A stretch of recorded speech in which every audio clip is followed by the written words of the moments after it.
Our breaking news coverage of Hurricane Idalia continues. The storm is now moving quickly across southern Georgia as a Category 1. And Idalia is so massive, we're talking 250 miles of the southeast right now being hit all at once. The city of Savannah now bracing, 3 to 5 feet of storm surge expected there. And officials are warning conditions are going to rapidly deteriorate very soon. Right now, search and rescue operations are underway as the catastrophic storm surge on Florida's Gulf Coast is actually still rising in some areas. The Big Bend region, that curve in Florida's corner there, seeing the worst impact after the storm made landfall as a Category 3. And we're getting some stunning new video from Keaton Beach. It's showing the moments as the eye of the storm hit. And this is some of the stunning aftermath. A home completely destroyed, the walls and the roof ripped off. You can see a bed inside of the house.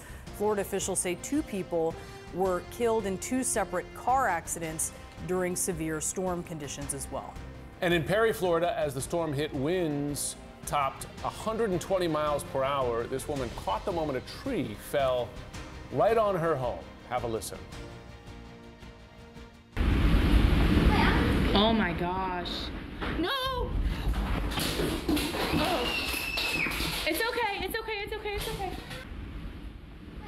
Oh my gosh. No! Oh. It's okay, it's okay, it's okay, it's okay. Yeah, that could be genuinely dangerous. Right now we have reporters covering all angles. Let's begin in Gulfport with Carlos Suarez. Carlos, tell us what you're seeing there in the wake of this.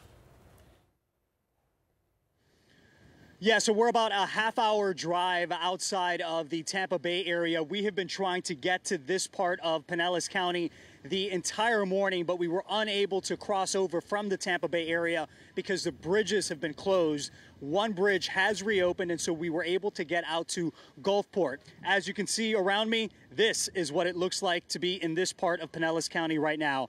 The flooding goes all along the coastline out here. You can see where all of this water was just pushed in by this hurricane as it made its way offshore here and made its way north of where we are.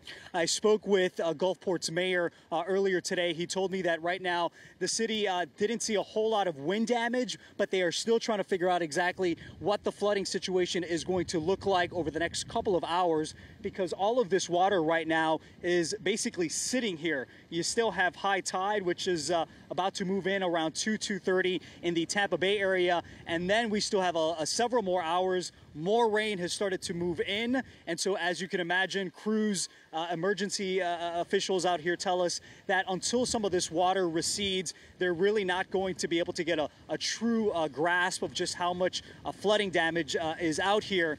This part of Pinellas County was one of the 2 mandatory evacuation orders that went out yesterday. That order is still very much in effect, though again, in the last couple of hours, one of the bridges that connects Hillsborough County, which is home to the Tampa Bay area, has reopened, which means folks can cross over from Pinellas County here as well as Hillsborough County.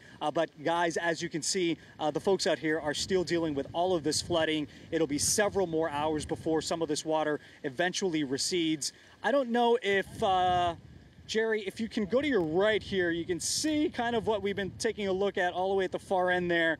Some folks have taken to some kayaks to get up and down this part of the boulevard out here.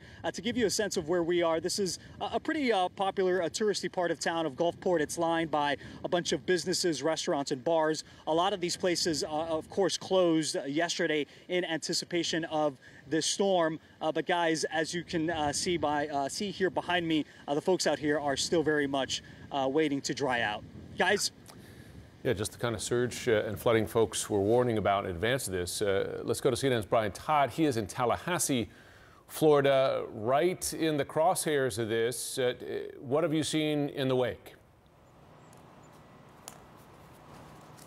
Well, Jim, as soon as the brunt of the storm passed, we kind of fanned out to some of these neighborhoods, and there's a lot of damage on the streets. I don't need to even tell you, I can just show you this. But look, this is a pine tree with a lot of Spanish moss hanging on top of it. That makes the tree much heavier. This thing was just uprooted, crashed down, and then here's kind of a look at the danger involved. It hit a bunch of power lines. Some of them are down, some of them are dragging on the street. Just walking around these things is dangerous. But I'll show you just kind of the sheer violence with which this thing came down, which is pretty jarring, actually. Taking us over here by the fence, look at this. Look at the root system here, a wide root system. It just completely uprooted. It took the fence off of its moorings, up into the air. Luckily, it missed this house. Here is the homeowner, Abila Renee.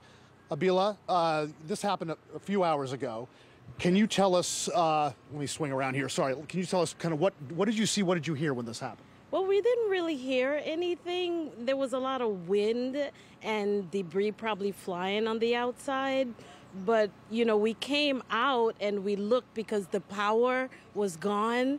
And my husband said to me, he said, "Oh, my world, the pine tree is down." And I said, wow. I said, okay, let's get the USA in. Let's get that claim in.